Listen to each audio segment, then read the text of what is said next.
Good morning, good afternoon, good evening, good everything. Welcome to Tesla's Wild. My name is Colin. I hope y'all are having a great day. If you're new to the channel, I'm so glad you found us. I hope you enjoy what you see here, and I hope you stick around for future videos. If you're a returning subscriber, welcome back. Thank you so much for your support. It truly means the world to me. One quick reminder, there is a comment pinned below with timestamps so you can hop through the video and view the portions most relevant to you. So I have been a Tesla YouTuber for about 2 to 2.5 months now. The growth has been amazing, and I absolutely love filming videos for this channel. But one thing that I've noticed over these past couple of months is that every single day it seems like there's a new Tesla YouTuber. There is absolutely so much Tesla content out there, and it can be a bit overwhelming. What I wanted to do was create a new series on this channel where I go over new videos by a lot of Tesla YouTubers to give you kind of a synopsis of what is going on. I will link every video in the description so you can go to the video and watch it. I'm not going to spoil anything in these videos. I just want to give you a general idea of what is going on and what the videos are about. If this sounds interesting to you, make sure you stay tuned and we will get on with our first episode of Tesla YouTuber News. Alright, so bear with me. I do have my phone here. I had to take notes because we're going over a lot of stuff, but we're going to try and do it in a very quick forum here. We're going to start with the channel DÆrik, which is a couple, David and Eric. They also live in Colorado, apparently pretty close to me. I saw them on the highway the other day. They have about 44,000 subscribers. It's a great channel, but their most recent video, they go in and measure EMF levels on all three of their Teslas. They do own an S, an X, and a 3. They did buy an EMF reader that ends up being more of kind of electromagnetic flux reader. Doesn't matter, but it does give you kind of like a baseline. So what they end up doing, they get different readings around the vehicle from the screen, from the USB ports, over the drivetrain, and they compare it to everyday household items like microwaves, laptops, phones. It's a very interesting video, and they have some pretty interesting results. But there's nothing you should be worried about, so don't worry about it, but there are some cool results in this video. As I said, I'll link this in the description below, as with every other channel and video that we go over. The next channel that I'd like to go over is All Electric. This is a phenomenal channel. He has one of the most creative and clean ways of presenting information to his viewers. So his newest video is what AutoPilot does well and what it doesn't do well.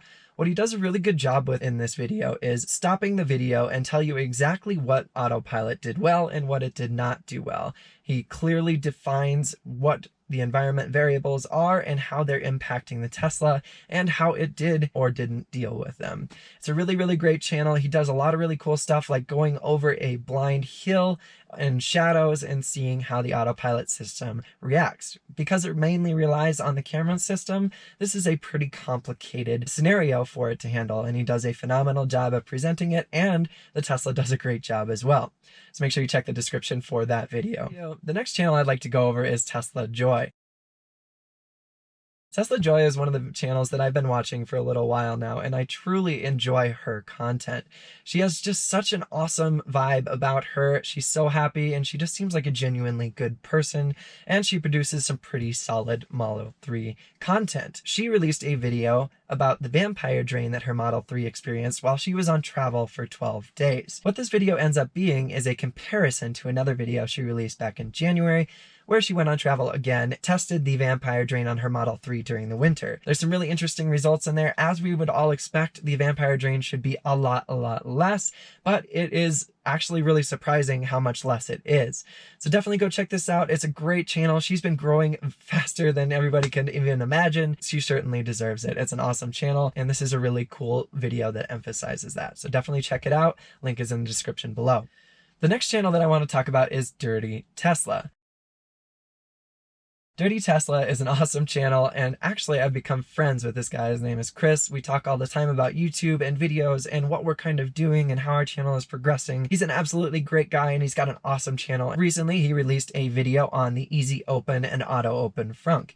These are things that I made videos on a little while back. I'm going to card these across the top of the video, but another demonstration of it is awesome because you all should be doing this with your Model 3. By far, the best modification that I have made to my Model 3. What DÆrik did really well in this video is demonstrating how much easier it is to open and close. He actually had his wife go in and open and close the frunk before installing the new strut as well as the new spring.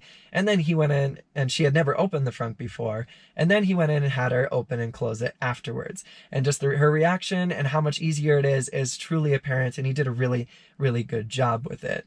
One thing that I would like to note is that replacing this spring does not mean the frunk will open while you are driving on the highway. This spring is purely meant for popping the trunk open, and it will only work with the stronger struts. I have linked an article in the description that goes over the main locking mechanism for the frunk in the Tesla Model 3, and it does have a secondary locking mechanism. The frunk will not open while driving because of replacing this spring. And the last channel that I would like to go over is a new channel called WeBackTesla. They have a phenomenal message, and they are really good at editing their videos. It's a new channel. They've been experiencing some awesome growth. And they open their videos talking about how we want to accelerate towards a sustainable future with Teslas, which is an awesome, awesome message. They're doing really well. They just exploded over 1,000 subscribers, and they certainly deserve it. They've got a beautiful family, and it's just a great channel, and I really enjoy watching it. He just released a new video on the Standard Range Plus real world range performance. So he brings a unique taste to the Tesla YouTubing world because he has an SR Plus model. There's not many YouTube channels that actually have this out there. And this is the more kind of base model, affordable version, so a lot of people don't know much about this since it is relatively newer. It's been around for a lot shorter than the long-range all-wheel drive or the performance model like I have. It is interesting to see what the real-world performance of the SR Plus is, and they do a phenomenal job of displaying it in their videos. They also go over a set of really cool techniques in order to estimate your remaining range based on your battery percentage that might be a little bit more accurate than what the Tesla is telling you it is going. Sorry, loud truck. But yes, he is another really cool new channel in the Tesla YouTubing world. I really enjoy this because we're getting a lot of new information from all sorts of different angles, and there's a lot of really great content that's coming out about it and a lot of really great education as well. WeBackTesla is an awesome new channel with a really great message, producing some really solid content, and it's growing like crazy. Definitely check their channel out, check out this video. I'm sure they've got something new coming, and they have something special coming for their 1,000 subscribers, which they hit, and congratulations so much about that.